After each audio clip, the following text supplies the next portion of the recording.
अल्हम्दुलिल्लाहि रब्बिल आलमीन वस्सलातु वस्सलामु अला सय्यिदिल मुरसलीन अम्मा बाद फ़अऊज़ु बिल्लाहि मिनश शैतानिर रजीम बिस्मिल्लाहिर रहमानिर रहीम अस्सलातु वस्सलामु अलैका या रसूलल्लाह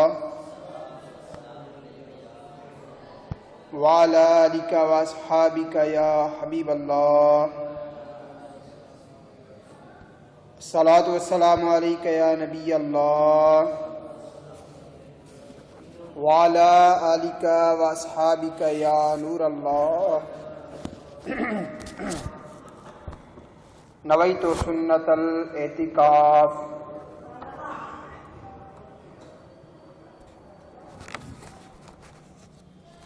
हज़रत सैयदना अबू तलहा अंसारी रज़ियल्लाहु तआला अन्हु खां रिवायत आहे त हिकु भेरो सुबुह जे वक़्तु रसूलुल्लाह सल्लल्लाहु तआला अलैहि वसल्लम जे चेहरे ते खुशी जा आसार ज़ाहिर हुआ।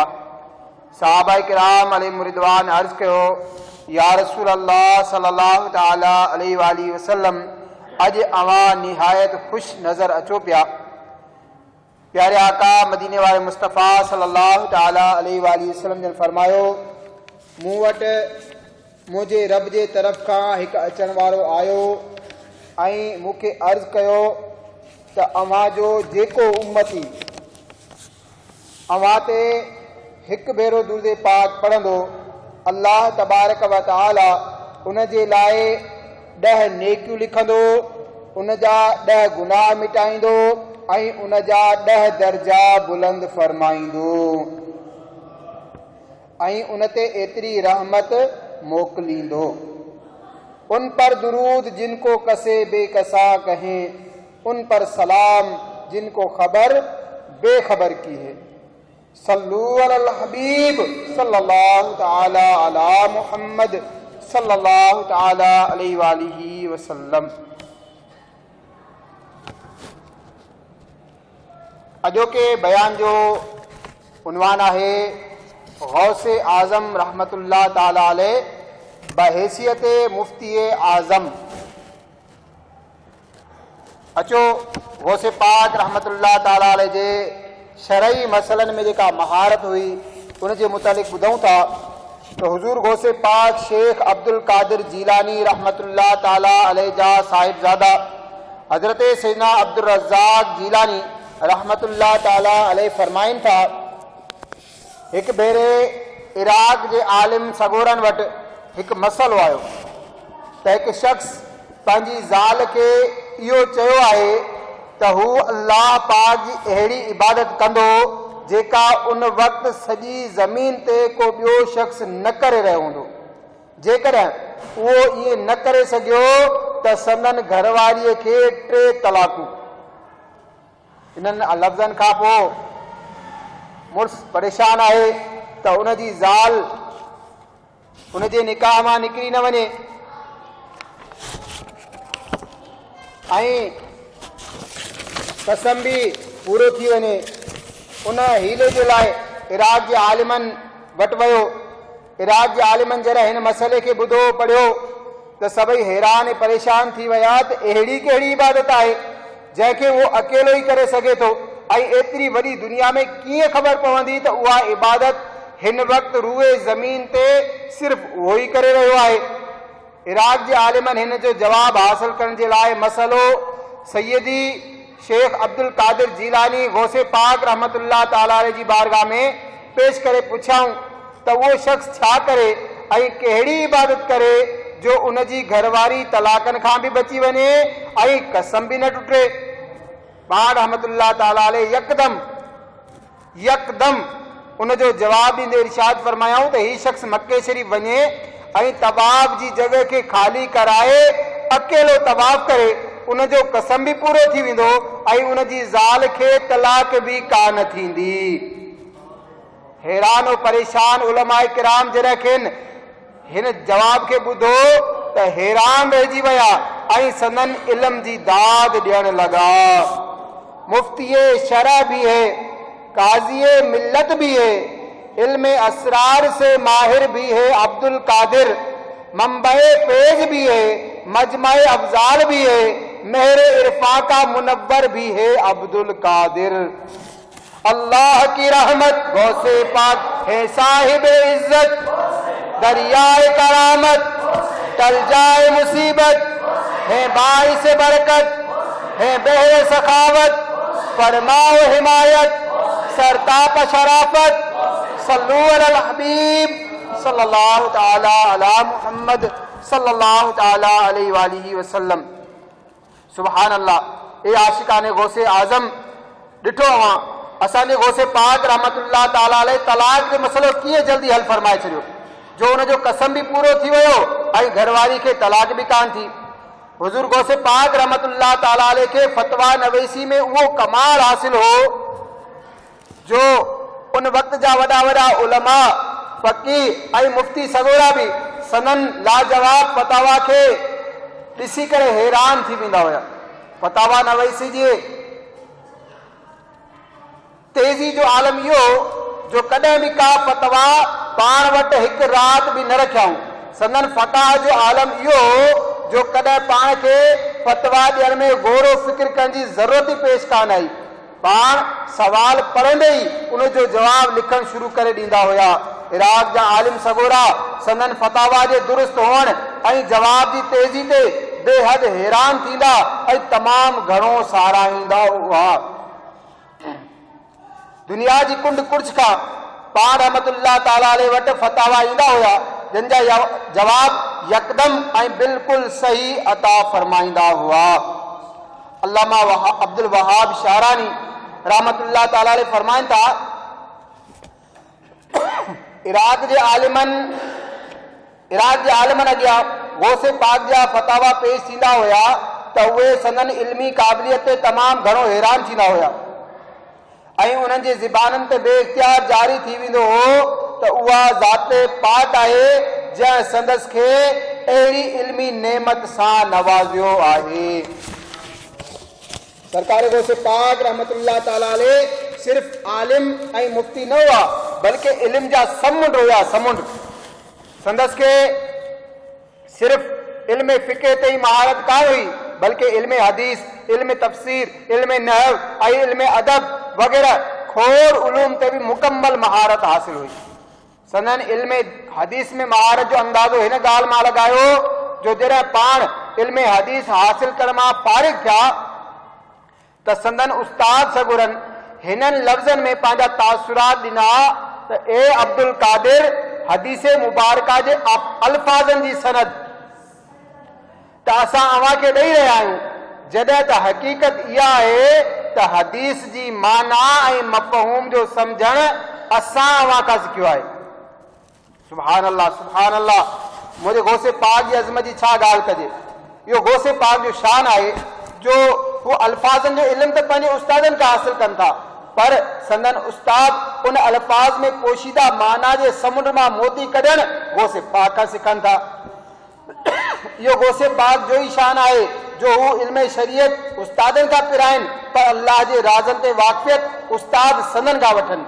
यो गौसे पाक जो ही शान है जो उनजे मुल्क मां मुफ्तियान किराम आसान मसला पान हल कन पर मुश्किल मसलन जे हल जे लाए गौसे पाक जी बारगाह में हाजिरी ॾियनि। यो गौसे पाक जो ही शान है जो चोरन के कुतबे दीन बढ़ाए छड़िन। उस्ताद सगोरा ज़ाहिर के ॾिसी मसलो बयान कन पर वो गौसे पाक जो ही शान है जो दिल जे राजन के जाने हू उनजे दिलन में पोशीदा मसलन के हल कन।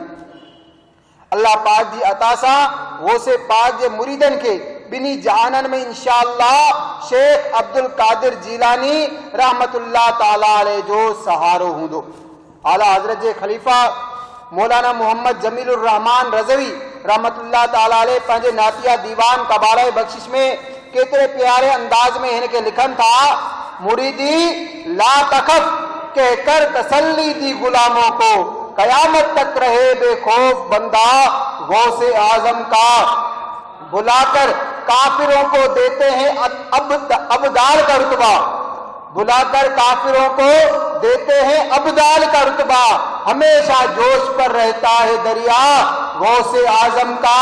निदा देगा मुनादी हश्र में यूं कादरियों को किधर है कादरी कर ले नजारा गौसे आजम का। ये कैसी रोशनी फैली है मैदान कयामत में, निकाब उठा हुआ है आज किसका? गौसे आजम का। सल्लू अलल हबीब सल्लल्लाहु ताला अला मुहम्मद सल्लल्लाहु ताला अलैहि वसल्लम। गौसे पाक रहमतुल्लाह ताला अलैहि जी इल्मी महारत जे बारे में जेको वाक़ियो ॿुधो, हिन मां असांखे जिते गौसे पाक जे इल्मी शान और शौक़ जी ख़बर पई, उते इहो बि सिखण लाइ मिलियो त असांखे कॾहिं मज़ाक में बि तलाक जहिड़ा बुरा लफ़्ज़ ज़ुबान ते न आणणु घुरिजनि, जेकी बाद में परेशानी जो सबबु बणजनि। कोशिश करे तलाक जहिड़े फेल खां पाण खे महफ़ूज़ रखो। जो अल्लाह पाक जी बारगाह में हलाल कमनि में सभ खां नापसंदीदा कम तलाक ॾियणु आहे, ऐं बिला ज़रूरत तलाक ॾियणु गुनाह आहे। ऐं 3 तलाकूं ॾियण खां पोइ ॿीहर बिना निकाह जे गॾिजी रहणु कंहिं तौर ते दुरुस्त न आहे। जेकॾहिं कॾहिं अहिड़ी सूरत हाल पेश अचे त पंहिंजे घर जा या पंहिंजे बिरादरी जा वॾा पोड़ा गॾु करे उन्हनि खां फ़ैसिलो कराइण बदिरां उम्मत जे रहनुमाउनि यानी आशिकाने रसूल आलिम सगोरनि जी बारगाह में हिन मसइले जे हल जे लाइ हाज़िरी ॾियणु घुरिजे। किथे ईअं न थिए जो इल्म दीन खां दूरी ऐं जहालत जे करे को हराम खे हलाल ऐं हलाल खे हराम करार ॾेई छॾे। गौर करे जेकॾहिं कंहिंखे का बीमारी हुजे, मिसाल तौर कन में तकलीफ़ हुजे, त हू कंहिं गोश्त विकिणण वारे वटि न वेंदो, कंहिं आम डॉक्टर वटि बि कोन वेंदो, बल्कि उन शोबे जे माहिर डॉक्टर स्पेशलिस्ट खां चेकअप कराईंदो। अहिड़ी तरह मेडिकल टेस्ट बि कराइणो पियो त बहितर खां बहितर लेबॉरेटरी ॻोल्हींदो, छो त हिते सिहत जो मामिलो आहे, जान बचाइणी आहे।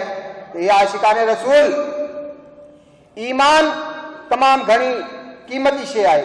थोड़ी नादानी गफ़लत जे करे गुनाहनि जे दलदल में फासजण जो अंदेशो आहे। अचो असां ॿुधूं था त क़ुरान करीम हिन जे बारे में असांजी कहिड़ी रहनुमाई करे थो।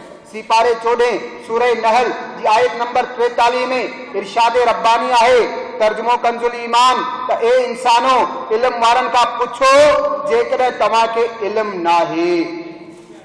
दावत इस्लामी जे शोबे दारुल इफ्ता अहले सुन्नत जा आलिम सगोरा अल्हम्दुलिल्लाह अज़्ज़ वजल मुख़्तलिफ़ अंदाज़ सां, मिसाल तौर बिल मुशाफ़ा यानी आमू साम्हूं, बज़रिए व्हाट्सएप, बज़रिए ईमेल, बज़रिए फ़ोन वग़ैरह सॼी दुनिया जे आशिकाने रसूल जी शरई रहनुमाई करे रहिया आहिनि। असां बि कोशिशि कयूं त असांखे जॾहिं बि को शरई मसइलो दरपेश हुजे त असां दारुल इफ्ता राब्तो करे उतां शरई रहनुमाई वठी ई को अॻिते क़दम खणूं। प्यारा इस्लामी भाइरो, असांजा गौसे पाक रहमतुल्लाह ताला अलैह सलाहियत और क़ाबिलियत जे एतिबार सां पंहिंजे ज़माने में मुमताज़ ऐं कई उलूम ते महारत रखंदड़ मुफ्ती इस्लाम हुआ।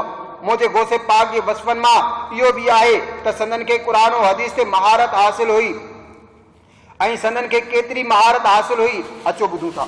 हज़रत हाफ़िज़ अबुल अब्बास अहमद रहमतुल्लाह ताला अलैह फरमाइनि था त मां अल्लामा इब्न जोज़ी रहमतुल्लाह ताला अलैह सां गॾु हिकु दफ़े हुज़ूर गौसे पाक जे इज्तिमाए गौसिया में हाज़िर थियुसि। हिकु कारीअ क़ुरान करीम जी तिलावत कई। तिलावत खां पोइ हुज़ूर गौसे पाक रहमतुल्लाह ताला अलैह वाज़ जी शुरूआत कई ऐं तिलावत कयल आयात मुबारका मां हिकु आयत जी तफ़सीर बयान कंदे आयत जी हिकु माना बयान फरमाई। मूं अल्लामा इब्न जोज़ी रहमतुल्लाह ताला अलैह खां पुछा कई, छा तव्हांखे हिन तफ़सीर जो इल्म हो? उन्हनि जवाबु ॾिनो, हा, मूंखे इहो तफ़सीरी कौल मालूम हो।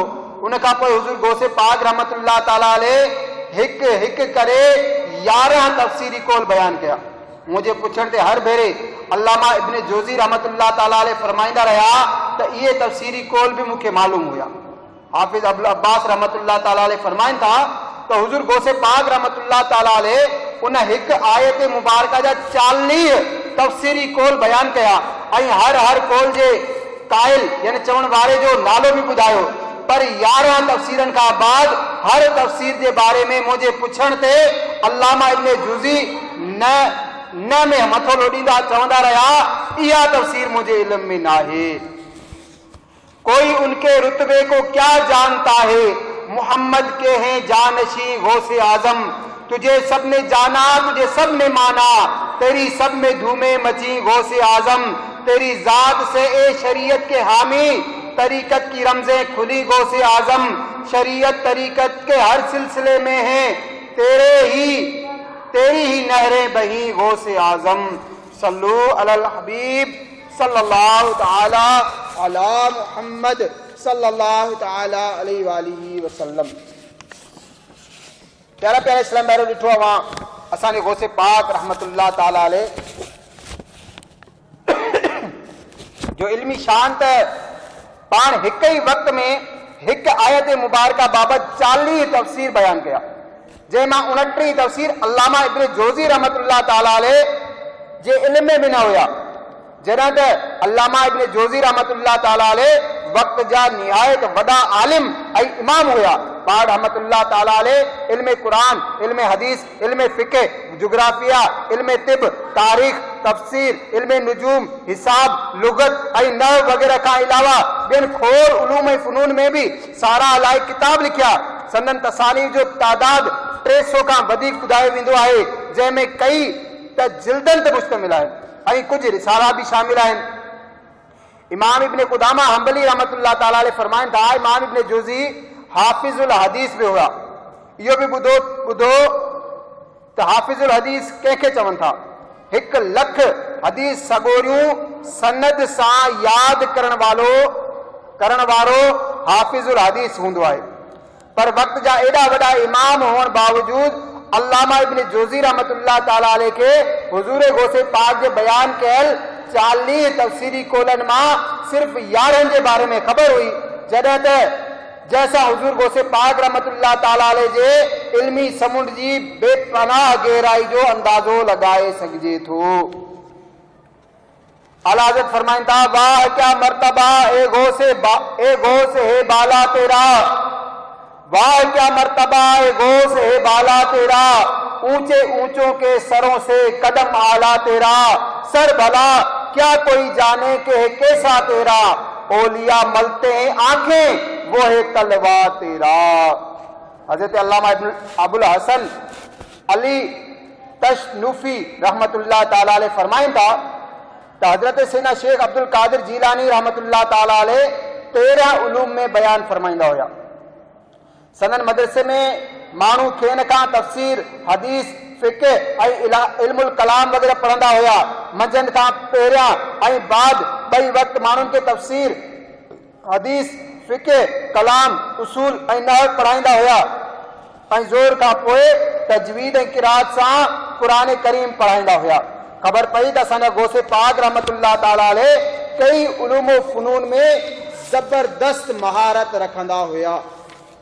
इहो ई सबबु आहे जो सॼी दुनिया मां आलिम ऐं नेक बाना संदन बारगाह में इल्म पिराइण जे लाइ हाज़िर थींदा हुया ऐं जेको संदन बारगाह में पढ़ण जी सआदत हासिल कंदो हो त उनखे कंहिं ॿिए उस्ताद जी हाजत न रहंदी, छाकाणि त पाण उलूम फ़ुनून जा जामे हुया।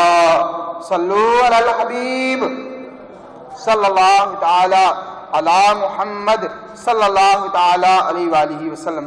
ए आशिकाने गौसे आजम तजवीदो किरात सां गॾु क़ुरान करीम पढ़ाइण असांजे गौसे आजम जी मुबारक सीरत जी हिकु नुमाया खूबी हुई। अल्हम्दुलिल्लाह अज़्ज़ वजल नौजवाननि में इल्म कुरान, तालीम कुरान आम करण, मुसलमाननि जो क़ुरान करीम सां ताल्लुक़ मज़बूत करण ऐं फैज़ान कुरान खे आम करण जे लाइ आशिकाने रसूल जी दीनी तहरीक दावत इस्लामी मुख़्तलिफ़ अंदाज़ सां कोशिश करे रही आहे। दावत इस्लामी मुल्क ऐं ॿाहिरनि मुल्कनि में इस्लामी भाइरनि ऐं इस्लामी भेनरुनि खे बिला मुआवज़ा तजवीद ऐं मखारिज सां दुरुस्त तिलावत कुरान सेखारण जे लाइ मदरसतुल मदीना बालिगान ऐं बालिगात जॾहिं त ॿारनि ऐं ॿारनि खे हिफ़्ज़ नाज़रा जी तालीम ॾियण जे लाइ मदारिसुल मदीना क़ाइम आहिनि। पाकिस्तान में तक़रीबन 21,761 मदरसतुल मदीना बालिगान आहिनि ऐं उन्हनि में पढ़ण वारनि जो तादाद तक़रीबन 1,11,336 आहे। जॾहिं त मुल्क ऐं ॿाहिरनि मुल्कनि में मदरसतुल मदीना बालिगा जो तादाद तक़रीबन 6,099, जॾहिं त पढ़ण वारनि जो तादाद तक़रीबन 59,618 आहे।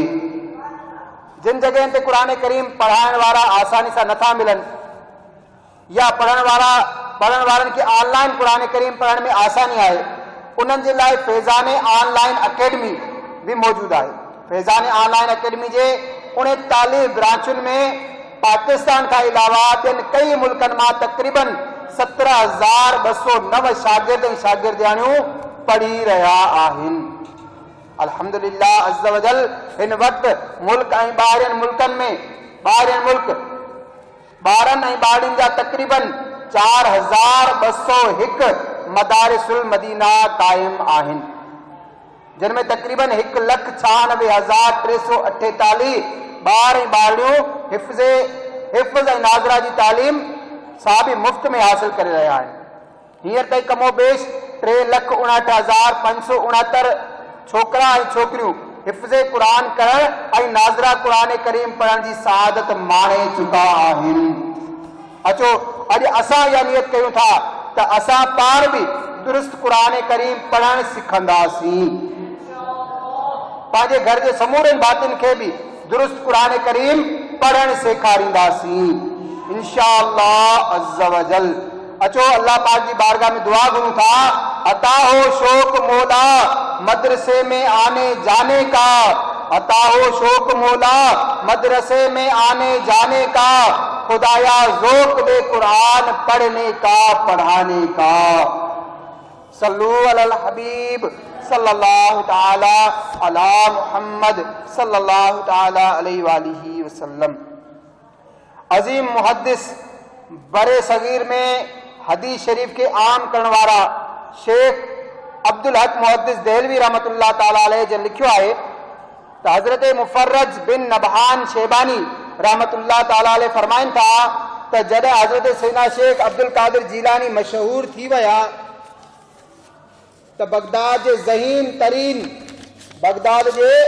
ज़हीन तरीन 100 फुक़हाए किराम कुछ हिन तरह मंसूबो बनायो तो हर एक जुदा जुदा मुख्तलिफ उलूम फ़नून ते तरह तरह जा सवाल तैयार करे ऐं सवाल अहिड़ा हुजनि तो जिन जो जवाब गौसे पाक न ॾेई सघनि। हर एक मंसूबे मुताबिक सवाल तैयार कया ऐं गौसे पाक जे दरबार में हाज़िर थिया। शेख मुफर्रज रहमतुल्लाह ताला अलैह फरमाइन था मां भी उन वक़्तु हुज़ूर गौसे पाक जी बारगाह में हाज़िर हुयुसि जॾहिं उहे फुक़हाए किराम अची वेही रहिया त पीराने पीर रोशन ज़मीर हजरत सैयदना अब्दुल कादिर जीलानी रहमतुल्लाह ताला अलैह मथो मुबारक झुकाए वरितो। पाण जो मथो झुकाइणो ई हो, सनन जो मथो झुकाइणो ई हो जो सनन मुबारक सीने मां हिकु अहिड़ो नूर निकितो जंहिंखे हर उन शख्स ॾिठो जंहिंखे अल्लाह पाक ॾेखारणु चाहियो। गौसे पाक जे सीने मां निकिरण वारो नूर जॾहिं हर हिकु फ़क़ीर जे सीने ताईं पहुतो त उन्हनि जा उहे सुवाल जेकी उन्हनि तैयार कया हुआ उहे सभु जा सभु उन्हनि जे ज़हननि मां ख़तम थी विया ऐं उहे परेशान थी तड़पण लॻा। उन्हनि जी हिन हालत खां पोइ गौसे पाक रहमतुल्लाह ताला अलैह मिंबर ते जलवा फरमा थिया। हाणे सभु फ़क़ीर मथे उघाड़े गौसे आज़म जे मिंबर अक़दस वटि हाज़िर थिया। पाण रहमतुल्लाह ताला अलैह वारे वारे सां हर हिक खे सीने सां लॻायो ऐं फरमायाऊं तुंहिंजो सुवाल ही हो ऐं उन जो जवाब ही आहे।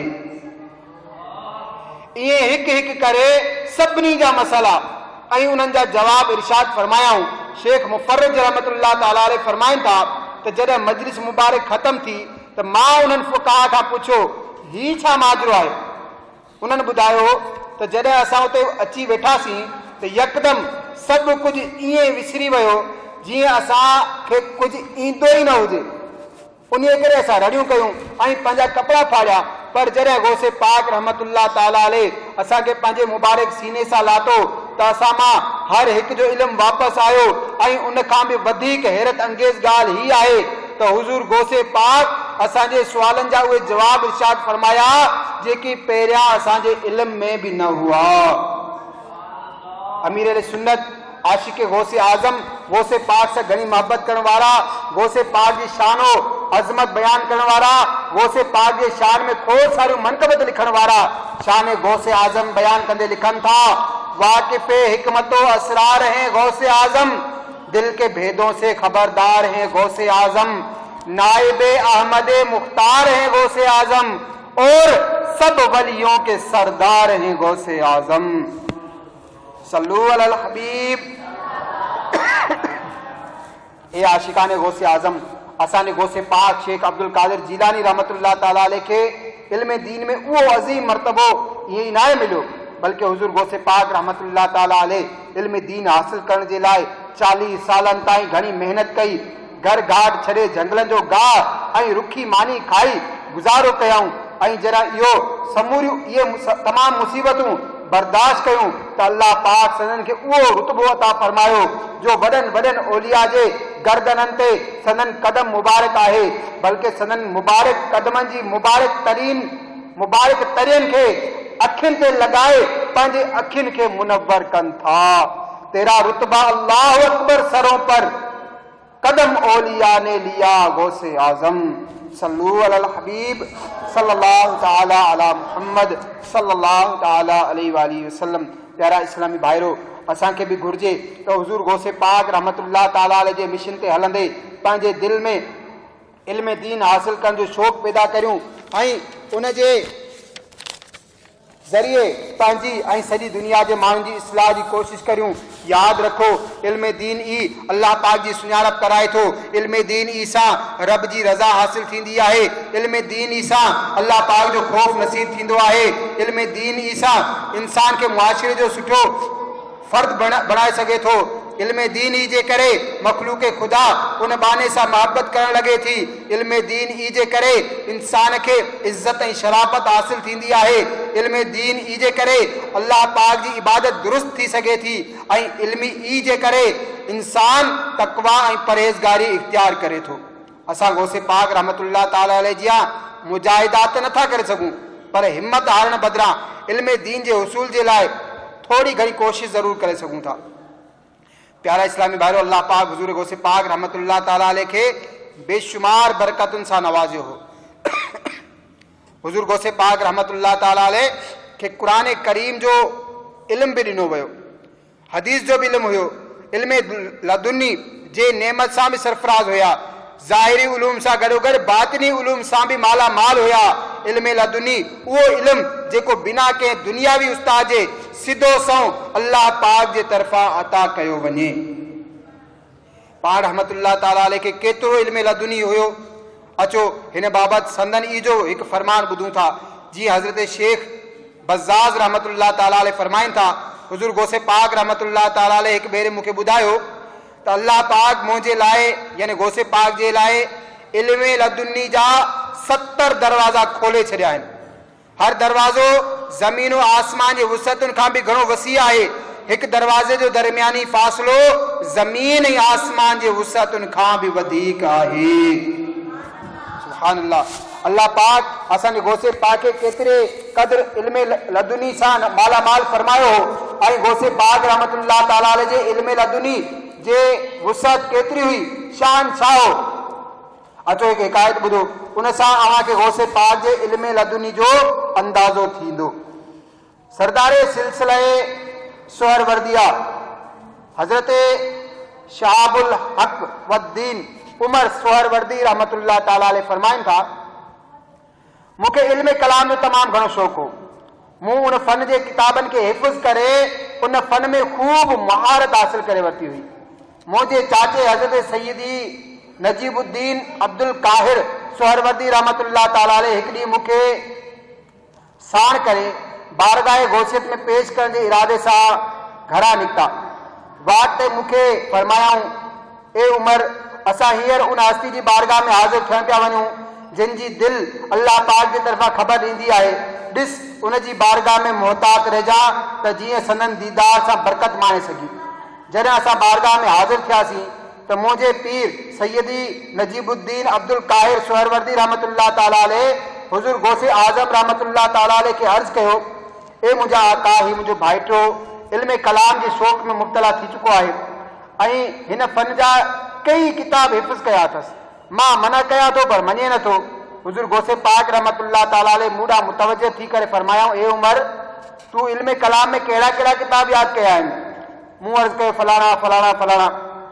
उहो ॿुधी हुजूर गौसे पाक रहमतुल्लाह ताला अलैह दस्ते मुबारक मुंहिंजे सीने ते फेरियाऊं, ख़ुदा जो कसम हथ अञा परे ई न थियो हो जो मूंखे उन्हनि किताबनि मां हिकु लफ़्ज़ बि यादि न रहियो ऐं उन्हनि किताबनि जा तमाम मतलब अल्लाह पाक मूंखां विसाराए छॾिया। हा, अल्लाह पाक मुंहिंजे सीने में यकदम इल्म लदुनी भरे छॾियो त मां हुजूर गौसे पाक वटां इल्म इलाही खे तस्लीम करे उथियुसि। ऐं हुजूर गौसे पाक रहमतुल्लाह ताला अलैह मूंखे फरमायो, मुल्क इराक में सभ खां पहिरियां तव्हां शोहरत माणींदो। उन खां पोइ हज़रत सैयदना शुआबुल हक वद्दीन उमर सोहरवर्दी रहमतुल्लाह ताला अलैह फरमाइनि था, हज़रत शेख अब्दुल कादिर जीलानी रहमतुल्लाह ताला अलैह तरीक़त जा बादशाह आहिनि ऐं तमाम आलम में यकीनन तसर्रुफ फरमाइण वारा आहिनि। मशाइख जहां आए बहरे गदाई, वो है तेरी दौलत सरा गौसे आजम, वहां सर झुकाते हैं सब ऊंचे ऊंचे, जहां है तेरा नक्शे पा गौसे आजम। सल्लु अलल हबीब सल्लल्लाहु ताला अला मुहम्मद सल्लल्लाहु ताला अलैहि वसल्लम। प्यारा इस्लाम भाइयों, यकीनन हुजूर गौसे पाक रहमतुल्लाह ताला अलैह तमाम घणो खौफ़े खुदा रखंदड़ हुया। पाण न सिर्फ़ आलिम हुया बल्कि पंहिंजे इल्म ते अमल करण वारा तमाम वॾा हुया। बहसियत मुफ्ती पाण न सिर्फ़ फतवाऊं ॾिनाऊं बल्कि शरीअत जी रोशनी में कमनि खे दुरुस्त करण जी कोशिश भी कई ऐं जिते ग़लती ॾिठाऊं उनजी इस्लाह करे उनखे दुरुस्त तरीक़े सां करण जो हुकुम भी जारी फरमायाऊं। ऐं ईअं करण में पाण कंहिंसां रियायत जो लिहाज़ न फरमायो बल्कि जेकॾहिं को हुकुमरान भी ग़लति कमु कंदो हो त पाण उनजी पकड़ कंदा हुआ ऐं उनखे शरीयत ते अमल करण जो हुकुम ॾींदा हुया। जीअं उन वक़्त जे ख़लीफ़े हुकुमरान जॾहिं अबुल वफ़ा यहया बिन सईद खे, जेको रुकावट विझंदड़नि जो ज़ालिम पुट जे नाले सां मशहूर हो, उनजे काज़ी जे मनसब ते मुक़रर कयो वियो त हुजूर गौसे पाक रहमतुल्लाह ताला अलैह मिंबर ते जलवा अफरोज़ थी ख़लीफ़े खे फरमायो, ए ख़लीफ़ा, तो हिकु तमाम वॾे ज़ालिम शख़्स खे काज़ी जे मनसब ते मुक़रर कयो आहे। तू बरोज़े क़यामत ॿिन्ही जहान जे मालिक ऐं निहायत महिरबान रब खे छा जवाब ॾींदे? ख़लीफ़े जॾहिं संदन हिन फरमान खे ॿुधो त ॾकणी वठी वियुसि ऐं रोइण लॻो ऐं उन ई महिल अबुल वफ़ा यहया बिन सईद खे काज़ी जे उहिदे तां हटाए छॾियाई। गौसे पाक जा आशिको, ॿुधो, अवां त असांजे गौसे आज़म रहमतुल्लाह ताला अलैह पंहिंजे मनसब जो केतिरे क़दर लिहाज़ रखियो ऐं शरीयत जे मामले में केतिरे क़दर सख़्ती फरमाई जो साम्हूं वेठल ख़लीफ़े जे मनसब जो भी को लिहाज़ न रखियाऊं ऐं उनखे शरीयत जो हुकुम ॿुधाए रब्बे करीम जे अज़ाब खां ड्रेजारियाऊं।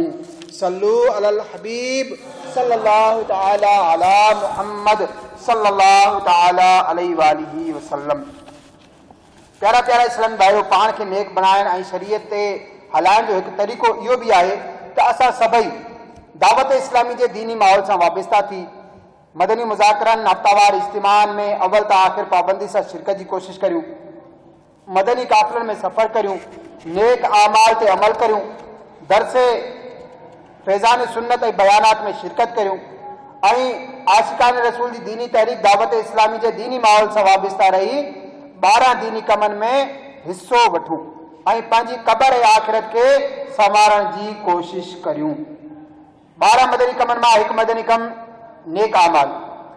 प्यारा प्यारा इस्लाम भाइयों, ज़ेली हल्के जे 12 मदनी कमनि मां हिकु मदनी कम नेक आमाल जे मुताबिक़ रोज़ानो जाइज़ो वठंदे हर अंग्रेज़ी महीने जे 1 तारीख़ ते पंहिंजे ज़िम्मेदार खे नेक आमाल जो रिसालो जमा कराइण भी आहे।